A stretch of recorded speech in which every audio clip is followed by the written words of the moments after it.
નમસ્કાર મિત્રો, ફિનો લર્નિંગ ઝોનમાં તમારું સ્વાગત છે।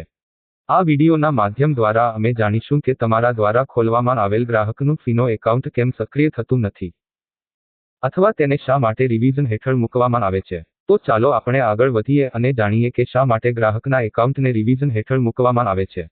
ગ્રાહકનું એકાઉન્ટ ખોલતી વખતે એટલે કે એકાઉન્ટ ખોલાવવાનું ફોર્મ ભરતી વખતે કેટલીક ભૂલોને કારણે ગ્રાહકનું એકાઉન્ટ રિવિઝન હેઠળ મૂકવામાં આવે છે અને વધારે ભૂલો જેવી કે નોમિનીની વિગત અને KYCની વિગત સાથે મેળ ખાતી ન હોવાથી રિવિઝન હેઠળ મૂકવામાં આવે છે।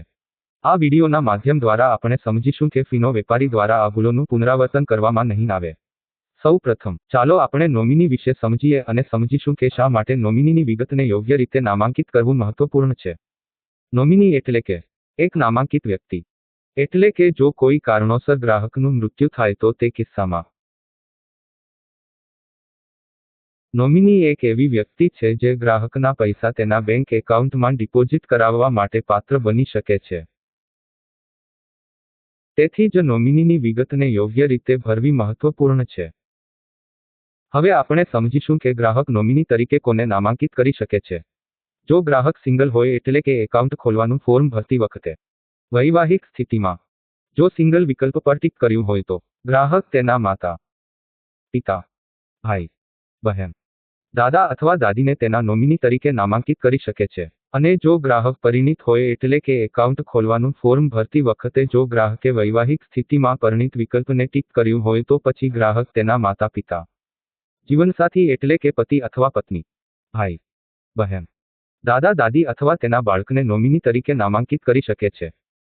નોંધ: જો નોમિની સગીર વયનો હોય એટલે કે નોમિનીની ઉંમર 18 વર્ષથી ઓછી હોય તો વાલીની વિગત ભરવી ફરજિયાત છે અને ગ્રાહક પોતે વાલી બની શકતો નથી। તેથી તમારે ગ્રાહક પાસેથી સાચી માહિતી પ્રાપ્ત કર્યા પછી જ વાલીની વિગત યોગ્ય રીતે ભરવી આવશ્યક છે। હવે ચાલો આપણે સમજીએ કે નોમિનીની વિગતને કેવી રીતે યોગ્ય રીતે ભરી શકાય। સૌ પ્રથમ KYC દસ્તાવેજ અનુસાર કોઈપણ જોડણીની ભૂલ વિના નોમિનીનું સાચું નામ દાખલ થવું આવશ્યક છે। બીજું, KYC દસ્તાવેજ અનુસાર નોમિનીની માન્ય જન્મતારીખ દાખલ કરવી જોઈએ। ત્રીજું, ગ્રાહક સાથે નોમિનીનો સંબંધ શું છે એટલે કે નોમિની ગ્રાહકની માતા, પિતા, પતિ અથવા પત્ની છે, જેને આપણે ડ્રોપ ડાઉનમાંથી પસંદ કરીશું। ચોથું, KYC દસ્તાવેજ મુજબ નોમિનીનું માન્ય સરનામું દાખલ કરવું। આ રીતે અમે ગ્રાહકની નોમિની વિગત ભરીશું અને જો ગ્રાહક સગીર વયનો હોય તો વાલીની વિગત યોગ્ય રીતે ભરવી આવશ્યક છે। તો ચાલો નોમિની ફોર્મના થોડા ઉદાહરણો પર એક નજર કરીએ। આ ઉદાહરણમાં તમે જોઈ શકો છો કે નોમિની સગીર વયનો નથી, તેનો અર્થ એ છે કે વાલીની વિગત ભરવી આવશ્યક નથી, તેથી જ ફક્ત નોમિનીની વિગત દાખલ કરવામાં આવી છે। બીજું ઉદાહરણ, આ ઉદાહરણમાં તમે જોઈ શકો છો કે નોમિની સગીર વયનો છે, તેથી વાલીની વિગત ભરવી આવશ્યક છે। તેથી નોમિનીની વિગતની સાથે વાલીની વિગત પણ ભરવામાં આવી છે। આ રીતે ગ્રાહકના નોમિનીની વિગતને એવી રીતે નામાંકિત કરવી જોઈએ કે જેથી ગ્રાહકનું એકાઉન્ટ રિવિઝન ન જાય અને યોગ્ય સમયે સક્રિય થઈ જાય। હવે આપણે KYC મેળ ખાતું ન હોય તેના વિશે સમજીશું। ઘણે ભાગે KYC મેળ ખાતું નથી કારણ કે જોડણીની ભૂલો, ગ્રાહકનો ફોટો સ્પષ્ટ દેખાતો નથી અથવા પાન કાર્ડ યોગ્ય રીતે કેપ્ચર ન થયો હોવાના કારણે થાય છે અને આ કારણે ગ્રાહકનું એકાઉન્ટ રિવિઝનમાં જાય છે।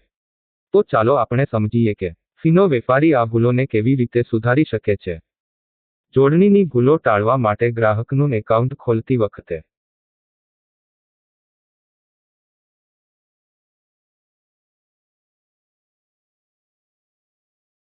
આપણે ગ્રાહકના પાન કાર્ડ અને આધાર કાર્ડમાં આપવામાં આવેલી માહિતી મુજબ, જેમ કે ગ્રાહકનું નામ, ગ્રાહકના પિતાનું નામ અથવા ગ્રાહકના પતિનું નામ, જન્મ તારીખ અને સરનામું બતાવવામાં આવ્યું છે, એ રીતે એકાઉન્ટ ખોલવાના ફોર્મમાં વિગત દાખલ કરવી આવશ્યક છે જેથી જોડણીની ભૂલો ટાળી શકાય। આપણે ગ્રાહકનો ફોટો અને પાન કાર્ડ પ્લેન બેકગ્રાઉન્ડ પર કેપ્ચર કરવું જોઈએ જેથી તે સ્પષ્ટ રીતે કેપ્ચર થઈ શકે જેથી ગ્રાહકનું એકાઉન્ટ રિવિઝનમાં જશે નહીં અને યોગ્ય સમયે સક્રિય થઈ જશે। આ રીતે અમે ગ્રાહકના એકાઉન્ટ ખોલવાના ફોર્મને યોગ્ય રીતે ભરીશું જેથી ગ્રાહકનું એકાઉન્ટ રિવિઝનમાં જશે નહીં અને યોગ્ય સમયે સક્રિય થઈ જશે જેથી ગ્રાહક પણ ખુશ થશે અને તમારા પર પોતાનો વિશ્વાસ પણ અવિરત રહેશે। તમારો આભાર।